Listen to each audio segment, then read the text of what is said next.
श्री कृष्णाय वयं नमः। राजा जनक के चौथे प्रश्न के उत्तर में चौथा प्रश्न था, इस व्यक्ति को माया घेर रखती है, व्यर्थ की बात में पड़ा रहता है, इस माया प्रपंच से बचने का क्या उपाय है? चौथे योगीश्वर ने उत्तर दिया,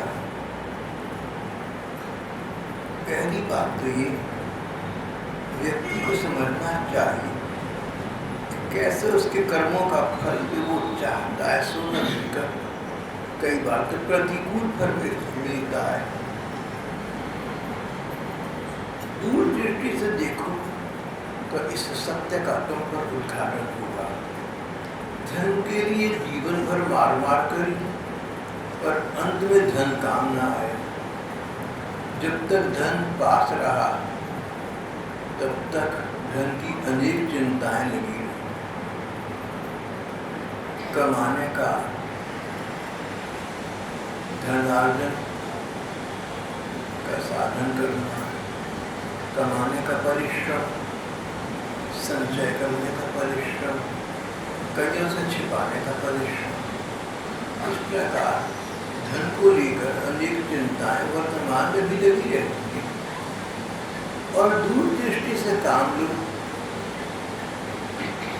अध्यात्म दृष्टि से काम लो तो अधिक धन अर्जन करने के लिए अधिक धन अर्जन के कम से कम परदोष में तो लाभ नहीं है, हानि को ले जाए। यही बात सदन संबंधियों पर लागू होती है, इष्ट मित्रों पर लागू होती है, धन संपदा पर लागू होती है, मकान, वाहन, पशुधन सबकी की स्थिति। तो विवेकवान व्यक्ति को इस दृष्टि से विचार करके उतना अर्जन करना चाहिए, उतने संपर्क रखने चाहिए जितने वर्तमान के लिए आवश्यक है और उज्जवल भविष्य को सुनिश्चित करते हैं। अधिक को चक्कर में रखना से इस प्रकार की समझ व्यक्ति को चाहिए। दूसरी बात,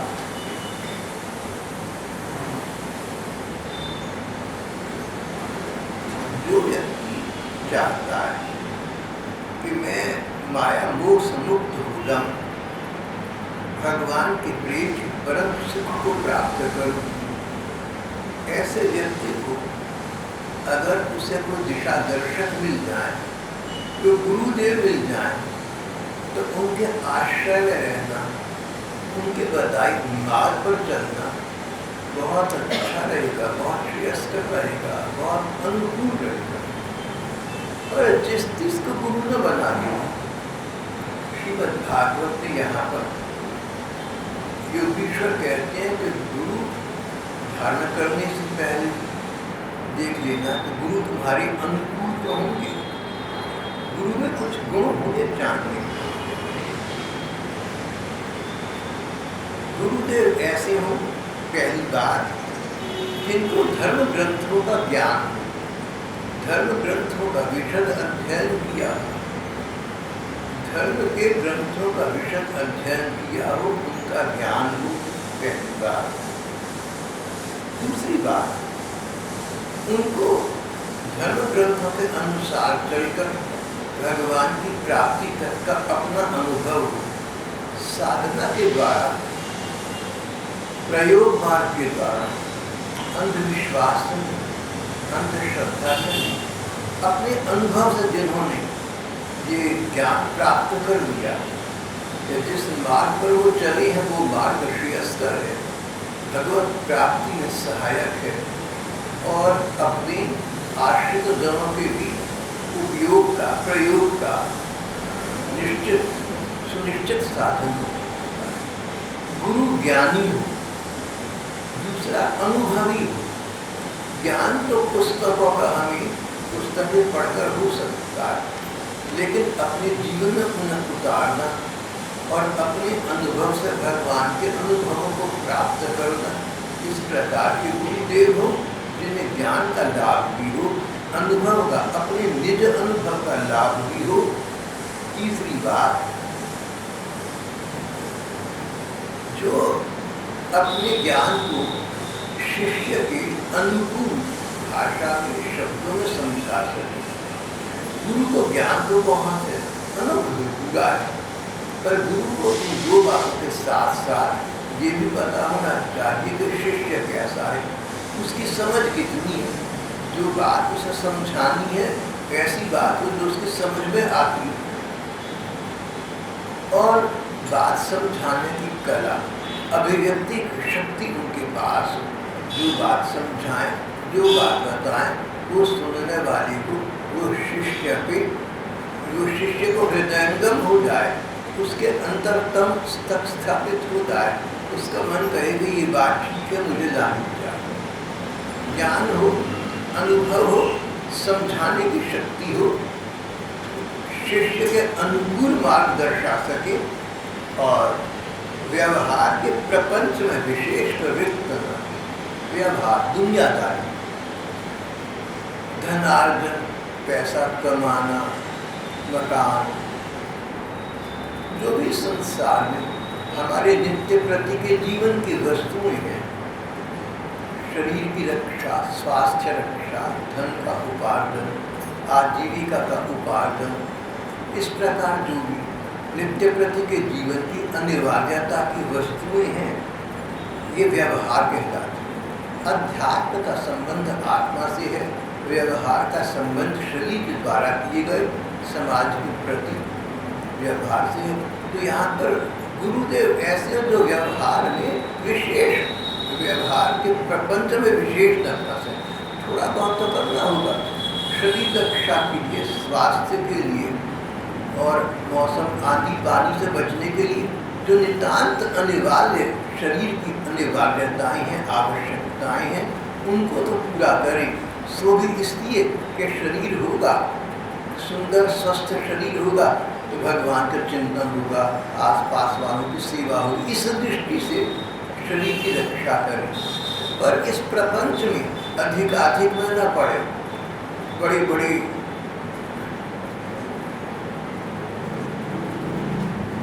गुरु ऐसे हों जो अनिवार्यता जितनी है उतनी तक ही सांसारिकता पढ़े, उससे अधिक सांसारिकता में न पढ़े।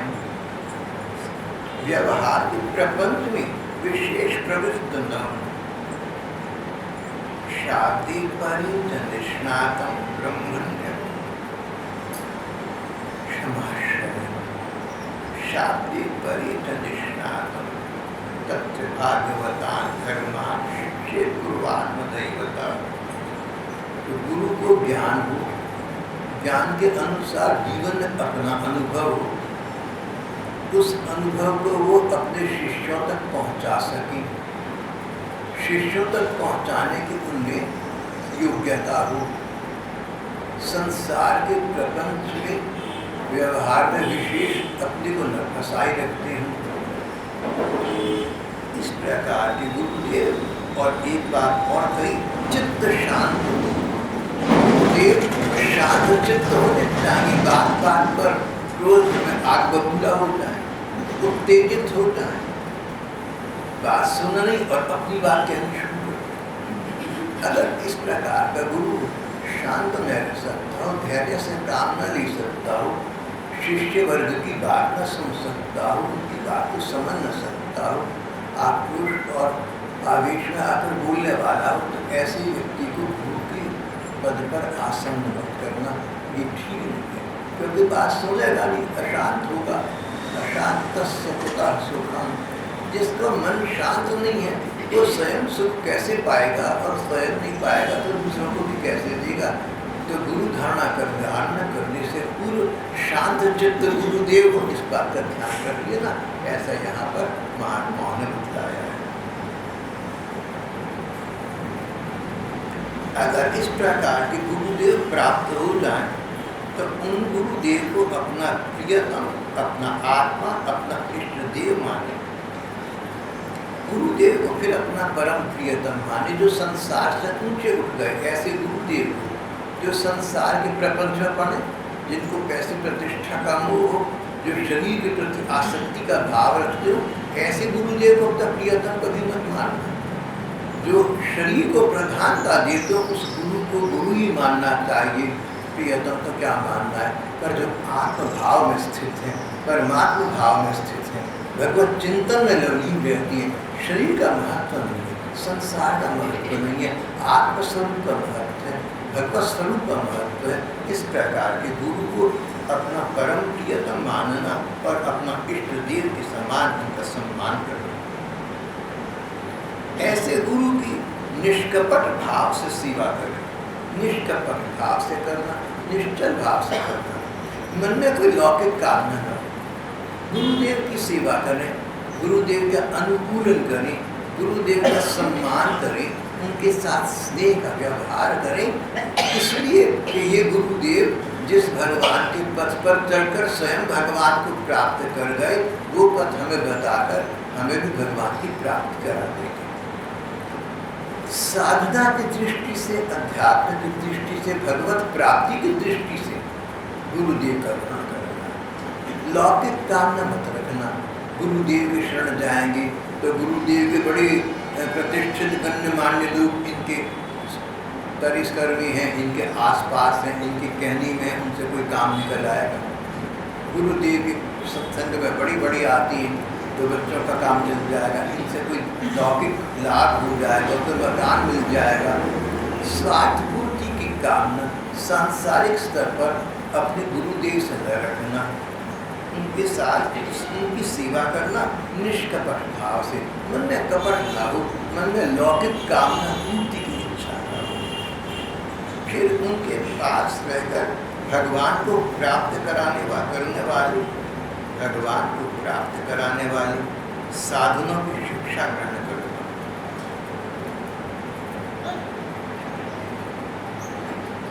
शरीर और संतान आदि में मन को अनासक्त बनाना, भगवान के भक्तों से प्रेम कैसा करना चाहिए ये सीखना, सभी प्राणियों के प्रति दया,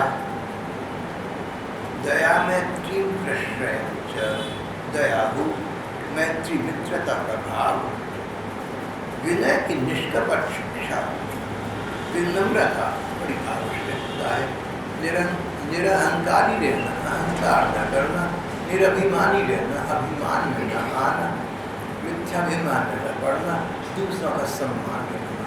कोई शिक्षा में तुमसे कम हो, कोई पद प्रतिष्ठा में तुमसे कम हो, कोई धन संपत्ति में तुमसे बहुत कम हो, तो उसका भी सम्मान पूरा रखना। उसके सामने कोई ऐसी बात मत करना जिससे उसके हृदय को ठेस पहुँचे, उसको ये लगे कि मैं छोटा हूँ, ये बड़े हैं, इसलिए मेरा निरादर कर रहे हैं। इस प्रकार का भाव, इस प्रकार की शैली किसी के प्रति समर्पित न करना। शौचम तपस्तितिक्षाम च मौनम स्वाध्याय मार्गवम ब्रह्मचर्यम अहिंसाम च समत्वं द्वंद्व संज्ञय। भक्त के लक्षण और भक्ति प्राप्त करने के उपाय इस श्लोक में बहुत सुंदर बताए हैं। शौच शुद्धता, पवित्रता।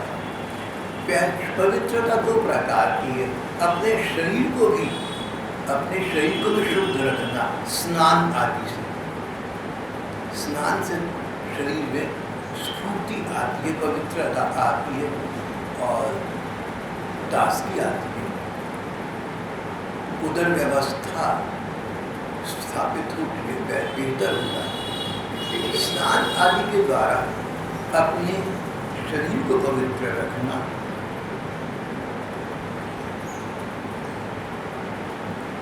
और मन की पवित्रता, मन भी तुम्हारा शुद्ध रहे, मन में छल कपट का भाव न रखना। जल आदि से बाह्य शरीर की पवित्रता, छल कपट आदि के त्याग से मन की पवित्रता, सहन शक्ति बनाए रखना। कोई तुम्हारा मान अपमान करे तो तुम उससे प्रभावित मत होना। कोई निरादर कर दे, कोई अपमान कर दे, कोई दुर्वचन बोल दे, सहन कर लेना, भगवान की माया समझ कर उसे भूल जाना। अपना मन दूसरों के द्वारा तुम्हारी जो तिरस्कार, तुम्हारा जो अपमान हुआ, उसकी चिंता न करके मन में भगवान के चिंतन को स्थान देना,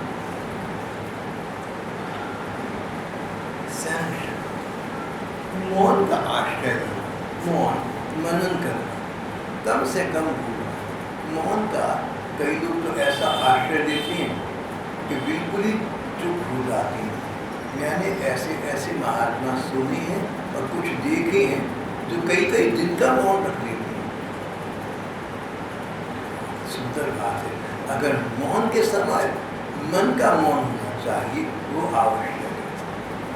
मन का भी मौन हो, वचन का भी मौन हो, विचार भी ना आए, इस प्रकार का मौन रखकर भगवान का ध्यान करना, गुरु का ध्यान करना, नाम का जप करना, मन ही मन उनसे कुछ प्रार्थना करना, मन ही मन अपने आप को उनके चरणों समर्पित कर देना, इस प्रकार का मौन परम श्रेयस्कर है। केवल वाणी के संयम को मौन नहीं कह सकते, वो तो मूक वाली बात, वो तो भूखे वाली बात। केवल वाणी का संयम पर्याप्त नहीं है, मन का भी संयम चाहिए। मन में उथल पुथल न हो, मन में संकल्प विकल्प न हो, मन में अच्छे बुरे विचार न आए, मन में सांसारिकता का साम्राज्य आच्छादित न हो। इस प्रकार अपने मन को निर्मल रखकर, विचार मुक्त रखकर भगवान का चिंतन करने वाला व्यक्ति इसका मौन है। मौन को बड़े बड़े महात्माओं ने बड़ी सराहना और प्रशंसा की।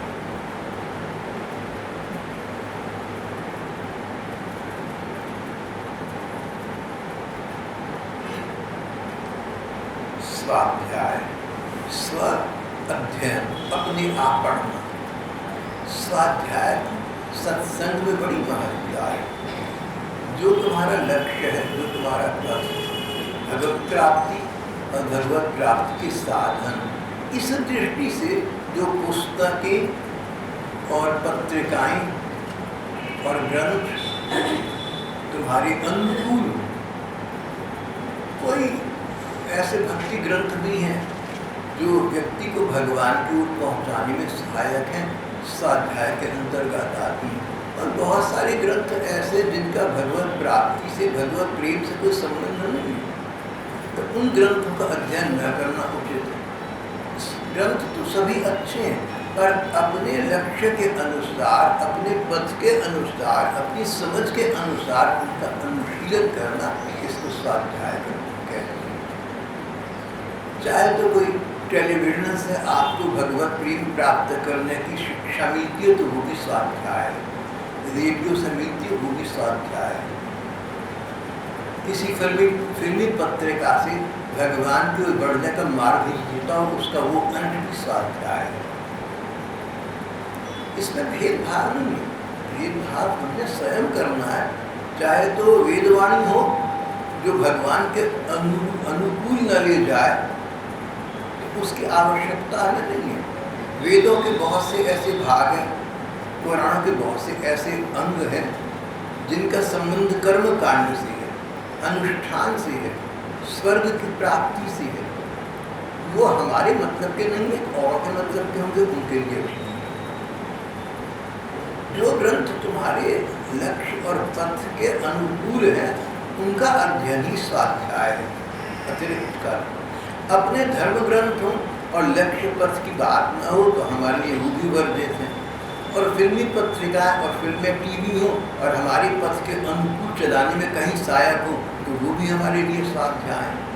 ये व्यक्ति को स्वयं देखना होता है, अपने मन को ईमानदारी से मन में झाँक कर देखना कि कौन सा अध्ययन तुम्हें भगवान के लिए जाता है। ये तो तुम्हारा मन ही जानता है कि तुम्हारा मन कहाँ तुम्हें ले जाता है।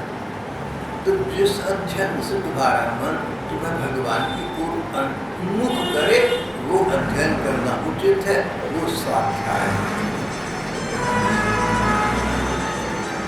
सरलता, छल कपट का त्याग, पाखंड का त्याग, दंभ का त्याग, दिखावे का त्याग, प्रदर्शन का त्याग।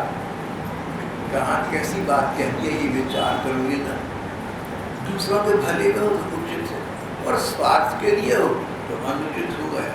सरल व्यक्ति हो, जो जो मन में बात आई, अच्छी सी बात आई सो कहती, छिपा नहीं करना। ये जो सरलता का मार्ग है, सरलता का प्रयोग है, इसमें भी समझ की भी आवश्यकता है। कहीं कोई ऐसी बात हो सकती है जिसको छिपाना इसलिए उचित है कि किसी दूसरे का भला है, उसको छिपा लेना चाहिए। अगर आपके साथ मेरी कोई वार्ता हो और आपने कोई ऐसी बात कही जो आप नहीं चाहेंगे कि लोगों के सामने आए, या मैं सोचूंगा कि इसको लोगों के सामने नहीं आना, तो उसको छिपाना नहीं कहते। वो तो विश्वसनीयता हो गई, वो तो फेथफुलनेस, वो तो होनी चाहिए। पर स्वार्थ के लिए कोई ऐसा मत करना जिसको छिपाना पड़े, वहाँ पर सरलता की आवश्यकता है। मुझे कई लोग बात बता दी थी, मुझे पूरी बात पता होती, बाद में कोई संबंधित व्यक्ति मिला, उसने वही चर्चा आरंभ कर दी। अब जिसने अपनी बातें मुझे बताई थी वो व्यक्ति अब यहाँ न भी आता हो या उसका रुचि न रही हो, तो भी मैं उसकी वो बात इस तीसरे व्यक्ति को कदापि नहीं बताऊंगा जो उसने चाहा था कि न बताई। विश्वसनीयता बरकरार, सरलता, ब्रह्मचर्य, तन और मन दोनों पर नियंत्रण रखना, मन पर संयम रखना, तन के अंगों पर संयम रखना, अहिंसा, तन, मन और वचन से किसी को हानि न पहुंचाना, हिंसा, किसी को हानि पहुंचाना, शरीर के किसी अंग से हो, मन से हो, कहा तो कुछ नहीं, किया तो कुछ नहीं, लेकिन मन में दूसरे के प्रति क्रोध विरोध का भाव बना रहा। वचन, शब्द ऐसे न बोलना जो दूसरे को आहत कर दे, दूसरे को कष्ट में डाले। तन, मन और वचन से किसी की हानि न करना, किसी को कष्ट न पहुंचाना, इसको अहिंसा कहते हैं।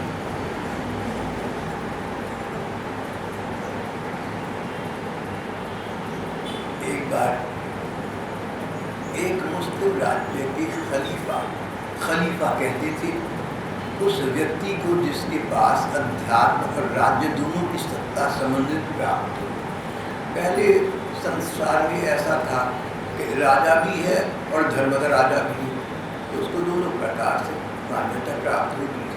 उसको मुस्लिम जगत में उसे खलीफा कहते थे, अंग्रेजी में कैलिफ कहते हैं, CALIPH, कैलिफ, और उर्दू हिंदी में खलीफा कहते हैं। एक बार खलीफा साहब एक मार्ग से जा रही थी, अचानक उन्होंने एक ऐसे दुष्ट को देखा जिसने इनके सारे समाज को तंग किया हुआ था, बहुत दुर्जन दुष्ट था।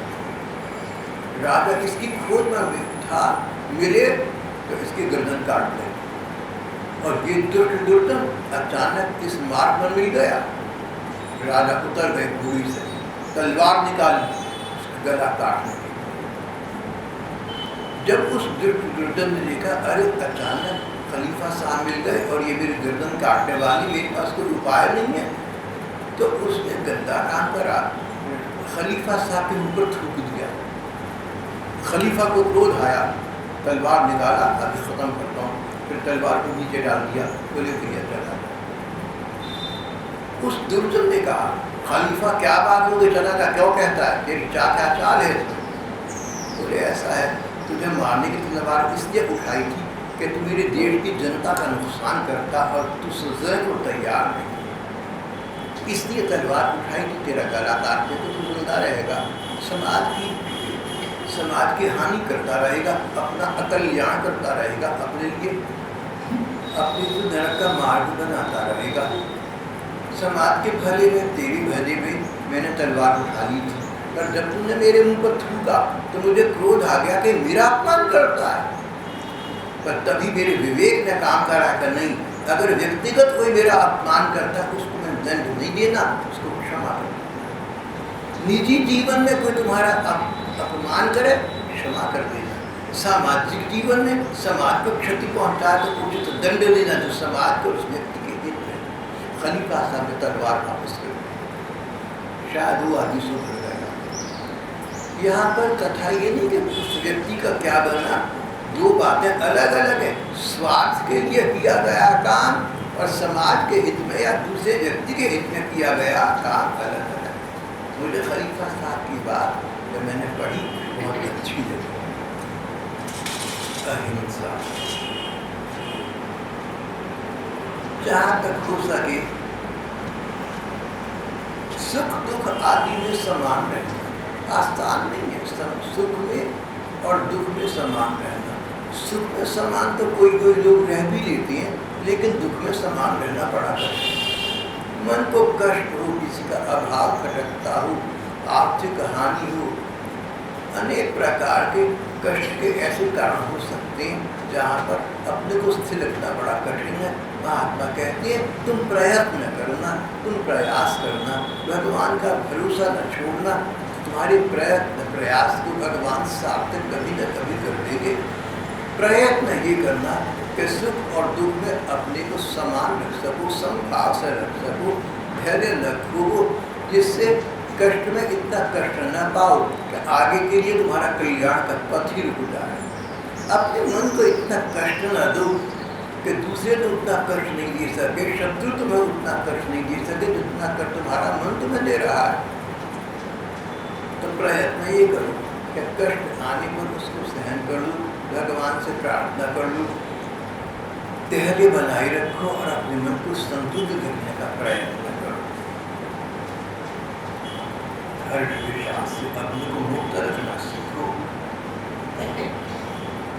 फिर बड़ी बात एक और अच्छी सी बात कहते हैं, विविक्त चीर वसनम संतोषम ये न केनचित्। विविक्त चीर वसनम संतुष्टम ये न केनचित्। अगर व्यक्ति गृहस्थ में रहता है तो बढ़िया कपड़े पहनने तो आपत्ति नहीं। समाज के अनुसार, मौसम के अनुसार, बाह्य जगत के अनुसार जैसे कपड़े पहनने, जैसे आभूषण धारण करने, गहने पहनने, जैसा कुछ करना है कर लीजिए तो आपत्ति नहीं। ये जीवन का सर्वोत्तम पक्ष तो नहीं हो सकता, पर इसमें आपत्ति नहीं है, इसमें कुछ बुराई नहीं है।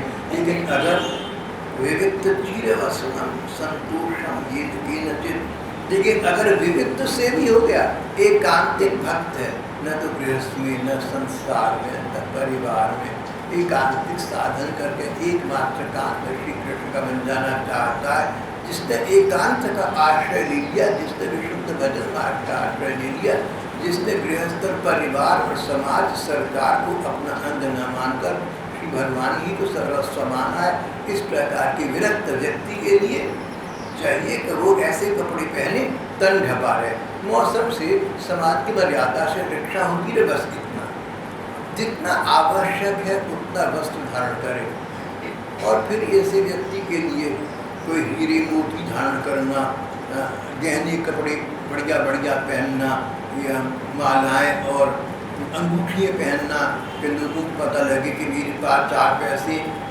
अगर विरक्त व्यक्ति है तो इन बातों से उसका कोई संबंध नहीं।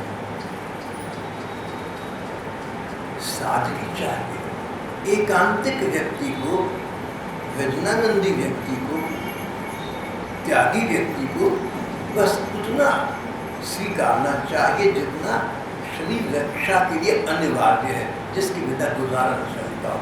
प्रदर्शन के लिए, लोगों को दिखाने के लिए,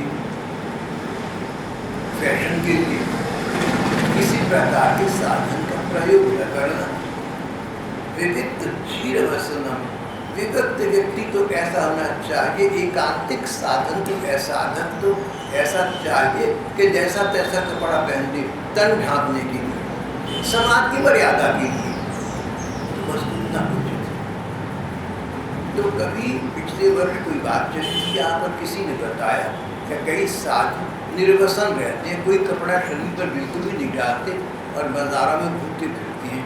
तो कई लोगों की जो यहाँ पर बैठी होती, उनकी राय ये थी कि इस प्रकार का अगर साधु रहना है, कोई शरीर पर कपड़ा नहीं डालना है बिल्कुल भी, तो भैया जंगल में रह ले, किसी ऐसे स्थान पर रहो जहाँ समाज का आवागमन न हो।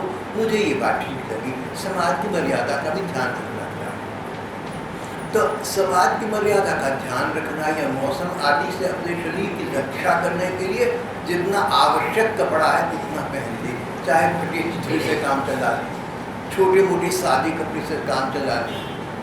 फिर ये सोचे कि मेरा कपड़ा तो चमकता हो, लोगों को दिखे और क्रीज बने और बड़ा प्रेस करा हुआ हो, जरा थोड़ा सा बढ़िया भी, उसकी चमक भी हो। तो ये विरक्त व्यक्ति के लिए उचित नहीं। विरक्त व्यक्ति को जितना कम से कम में गुजारा हो उतना कपड़ा पैसा इनका प्रयोग करना, उससे अतिरिक्त का नहीं करना।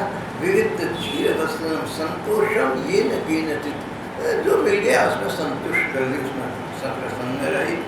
श्रद्धा भागवती शास्त्री, जो शास्त्र भगवान का मार्ग बताते हो उनमें पूरी श्रद्धा रखना, उनका पालन करना, लेकिन अन्य शास्त्रों की निंदा मत करना। बहुत बढ़िया बात है। अपने धर्म पर दृढ़ रहना, अडिग रहना, पर दूसरे धर्म ग्रंथ की, ऐसा धर्म ग्रंथ हो जिसका तुमसे संबंध नहीं है, तुम्हारे लक्ष्य पथ के अनुकूल निंदा उसकी भी बता। अपना मंडन करना, दूसरे का खंडन करना।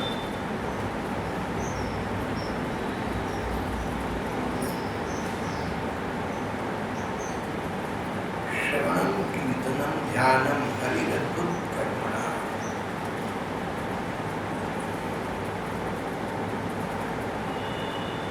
सत्य बोलना, इंद्रियों को अपनी अपनी गुल्लक में स्थित रखना, मन को कहीं बाहर न जाने देना। भगवान की लीलाएं अद्भुत सुंदर है। भगवान के कर्म, भगवान के गुण जिनके, भगवान की लीला और गुणों का श्रवण करो।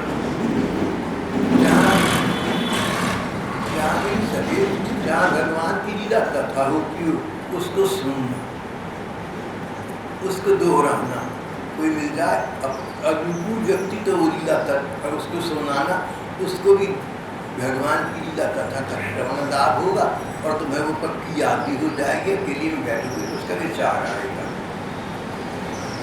ध्यान करना, जो भगवान की लीला सुनो या पढ़ो, एकांत में बैठकर आंखें मीच कर उसको मन की आंखों से ऐसे देखो माने को वीडियो रील घूम रही है, माने को सिनेमा की फिल्म सामने चल रही है, दृश्य बदल रही है, और उस भगवान के रूप का, भगवान की उस लीला का मन की आंखों से ध्यान करें। मन को कहीं बाहर न जाने देना। भगवान का ध्यान करने के लिए, भगवान के लीला का चिंतन करने के लिए आंखें मीच कर एकांत स्थान में बैठ गए। अचानक मन किसी सांसारिक घटना में चला गया। मन है ये तो यायावर मन है, तो भटका मन है, तो जाएगा। संसार में रहते चारपुर न्यारी यारी भांति भांति की घटनाएं देखते, बातें सुनते, मन का काम है बाहर भागेगा। लेकिन जब भगवान का ध्यान करने को बैठो, लीला का चिंतन करने को बैठो, मन भागे तो जैसे पता लगे अरे मेरा मन तो संसार में चला गया, कैसे उस पर अंकुश लगाना, उसको वापस लाना और दोबारा भगवान की लीला चिंतन में, भगवान के ध्यान में लग जाना।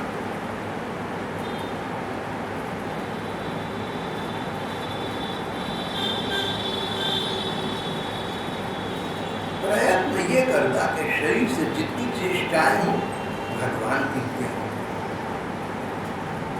दान करो, हवन करो, जप करो, सदाचार का पालन करो। सब इसलिए करना कि भगवान प्रसन्न होंगे, प्रसन्न होकर भगवान के में दर्शन प्राप्त होंगे, भगवान का प्रेम प्राप्त होगा, उस पर परम सुख है, उसमें स्थायी सुख है, उसकी प्राप्ति ये सब कुछ। दानान सुतान गृहान प्राणान, अपने को जो अच्छा लगता हो ना उसका भगवान को भोग लगा देना, तो भगवान का प्रसाद समझकर उसे ग्रहण करना।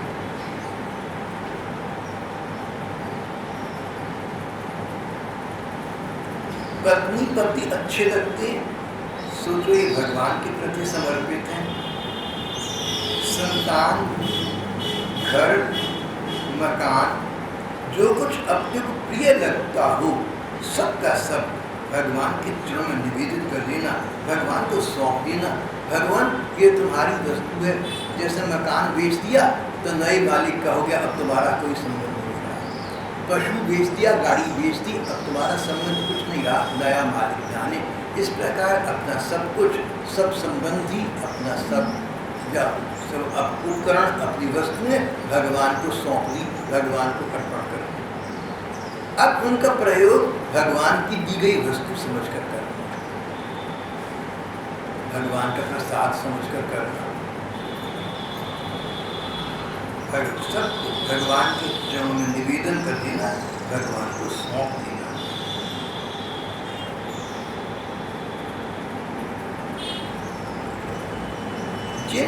भगवत जनों ने भगवान का साक्षात्कार कर लिया हो, भगवान को जीवन में पा लिया हो, उनसे प्रेम करना, मगर सभी प्राणियों के प्रति सेवा की भावना रखना, विशेष करके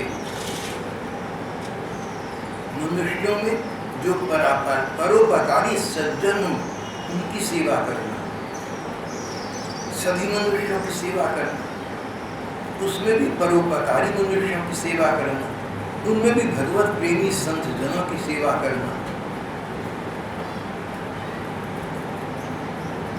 सेवा करना तो चाहते हैं, पर सेवा करने की क्षमता, सेवा करने की सामर्थ्य तो सीमित है। तो वैसे तो सभी की सेवा करनी चाहिए, लेकिन सामर्थ्य शक्ति सीमित है, तो उनकी सेवा पहले करना जो दूसरों का उपकार करते हैं, जो दूसरों की सेवा करते हैं, परोपकारी सज्जन। उसमें भी उन लोगों की सेवा पहले करना जो भगवान से प्रेम रखते हैं और भगवान के साथ अपने प्रेम का दाता निभाते हैं।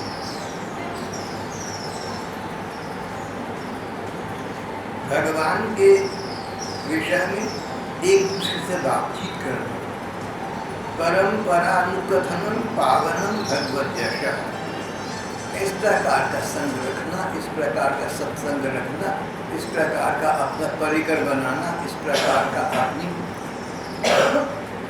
कंपनी करना, इस प्रकार का अपना क्लब बनाना, जिसमें एक दूसरे से भगवान के विषय पर बातचीत हो सके। परंपरानुकथनम, भगवान के विषय में न भी हो तो साधना के विषय में, अरे भैया मैं मौन रखता हूँ, मौन रखते समय मुझे ऐसा प्रतीत होता, तू बता, तू मौन रखता, तुझे कैसा लगता है। साधन संबंधी बात करना, साधना संबंधी बात करना, किस प्रकार उन्नति होती है ये चर्चा करना, कैसे अवनति होती है ये चर्चा करना। व्यर्थ वार्ता में समय नष्ट न करना, गली मोहल्ले की बातें करना, किसी की बुराई भलाई करना, खेल कूद की बातें करना, इन सब बातों में समय न लगाकर भगवत जनों की मंडली बैठकर भगवान की चर्चा करना, साधन की चर्चा करना, साधना की चर्चा करना, भगवान के विषय में एक दूसरे से बातचीत करना। इस प्रकार के साधकों का इकट्ठे होकर आपस में एक दूसरे से भी प्रेम करना, इसलिए कि हम भगवान के एक दूसरे से साधक जन, सत्संगी जन प्रेम करें, इसलिए कि भगवान की चर्चा आपस में होती है, इसलिए नहीं कि कुछ सांसारिक लाभ होता है। एक दूसरे के साथ प्रेम करना, आपस में संतुष्ट रहना। अब जहाँ चार साधक मिलेंगे, कहीं कहीं मतभेद भी होगा, कहीं कहीं कोई विरोध भी होगा, तो उसमें उसको प्राधान्यता मत देना। सत्संगी भाई बहनों को चाहिए आपस में एक संतुष्ट रहें। कोई छोटी मोटी बात हो तुम बुरा मान जाओ तो साधना में हानि हो जाए। कई भाई बहनों को देखा है किसी बात का बुरा मान जाते हैं, बुरा मानते हैं तो बुरा मनाई मन में रहती है, अपनी हानि कर लेते हैं। बस ये सोच लो कि एक व्यक्ति सत्संगी भाई है तुम्हारा, तो कोई कमी भी है तो कोई बात नहीं, बाकी तो अच्छी बात है। सबसे अच्छी बात है कि सत्संगी है, तुम्हारे लक्ष्य को लेकर आगे बढ़ रहा है, तुम्हारी पथ पर तुम्हारा साथ है, ये सर्वोपरि बात है, इसको मानता है। किसी साधक की स्वभाव संबंधी न्यूनता के कारण से उससे अपनी बुरा भलाई मत करना, उससे अपनी हानि मत करनी। आपस में प्रेम करना, आपस में संतुष्ट रहना, प्रपंच से निवृत्त होकर आपस में आध्यात्मिक शांति का अनुभव करना। भगवान की बातों का स्मरण करे, साधना संबंधी बातों को स्मरण करे और एक दूसरे को स्मरण कराए। परस्परानुकथनम पावनं भगवत यश स्मरन्तम स्मारयन्तम, स्वयं भी स्मरण करे, स्मारयन्तम, तो दूसरे को भी स्मरण कराए। तो हमारी एक बहन राजसक वृंदावन में है, वो पहले अम्बाला थी, पढ़ाती थी, स्कूल छोड़ दिया। तो वहाँ के अध्यापिकाओं ने जब मुझे मिली कहा कि हमें बड़ी हानि हो गई। मैंने कहा क्यों, क्या हुआ? बोली तुम बहन जी का ये था कि कोई खाली पीरियड हो, खाली समय मिले तो कहती तुम भी माला जप करो, इधर उधर बातें मत करो। अपने आप ही जप करने लगती थी, हमें याद दिला देती थी। तो उन अध्यापिकाओं ने कहा कि हम भी चाहते हैं जप करना, हमें याद ही नहीं आता कि खाली समय लाओ जप करने। ये बहन जी में याद दिलाती थी, स्मरण करा देती थी, देखो समय मिला ना अब जप कर लो, इधर उधर की बात समय ना आए। तुम्हारे पीछे कोई तुम्हें याद करे ना, इससे याद करे कि तुम उसको भगवान में लगाती थी, तो तुम्हारा यश है इसमें, तुम्हारा निर्मल यश है। और कोई याद करे अरे वो था, वो तो मेरी काम दस करता था, दुनिया भी काम करता था, मुझे लाभ था, अब नहीं रहा, सांसारिक संबंध कहाँ पहुँचाएगा। स्मरंत स्मारयंत, स्वयं भी भगवान का स्मरण करे, दूसरों को भी स्मरण कराए। इस प्रकार साधन भक्ति का अनुष्ठान करते करते भगवान के प्रति प्रेम का उद्भव हो जाता है। इस प्रकार के साधक मिलकर बैठे तो भगवान के प्रेम के उद्वेग से पुलकित शरीर धारण करेंगे।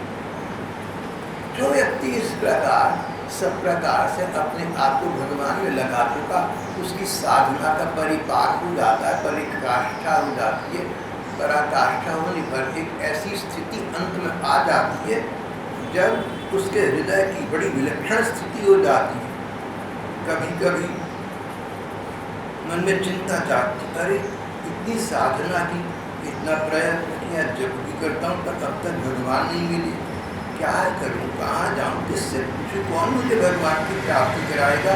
चिंता होने लगती है, रो पड़ता है। कभी कभी भगवान की लीला होने लगती है, मन की आंखों से भगवान की लीला देखता है। कभी मन की आंखों से देखता है कि भगवान डरे हुए खड़े हैं, गोकुल से डर रहे। परमेश्वरशाली भगवान गोपिकाओं के डर से छिपकर एक ओर खड़े हुए थे, ये देखकर खिलखिलाकर हंसने लगता है। कभी कभी भगवान के प्रेम और दर्शन के अनुभव से आनंद मग्न हो जाता है। कभी कभी लोकातीत भाव में स्थित हो जाता है, संसार भूल जाता है, शरीर भूल जाता है और भगवान के साथ वार्तालाप में निमग्न हो जाता है, भगवान के साथ बातचीत में खो जाता है। बस वो रह जाता है, उसके इष्ट ठाकुर रह जाते हैं। न संसार का याद रहता है, न अपने शरीर का याद रहता है। बस लगता है मेरे ठाकुर मेरे सामने है, मैं उनसे वार्तालाप कर रहा हूँ, मैं उनसे बातचीत कर रहा हूँ, मैं उनके साथ संसर्ग कर रहा हूँ। कभी मानो उन्हें कथा सुना रहा है, कभी उनके गुणों का गान छेड़ देता है, कभी उन्हें रिझाने लगता है, कभी कभी उन्हें अपने पास न पाकर इधर उधर कूदने लगता है, कभी कभी उनसे एक होकर उनके संपर्क में स्थित होकर परम शांति का अनुभव करता है, चुप हो जाता है।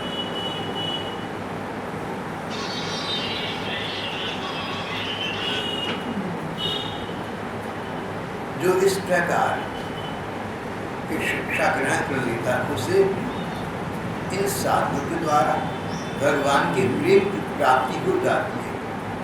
नारायण परो माया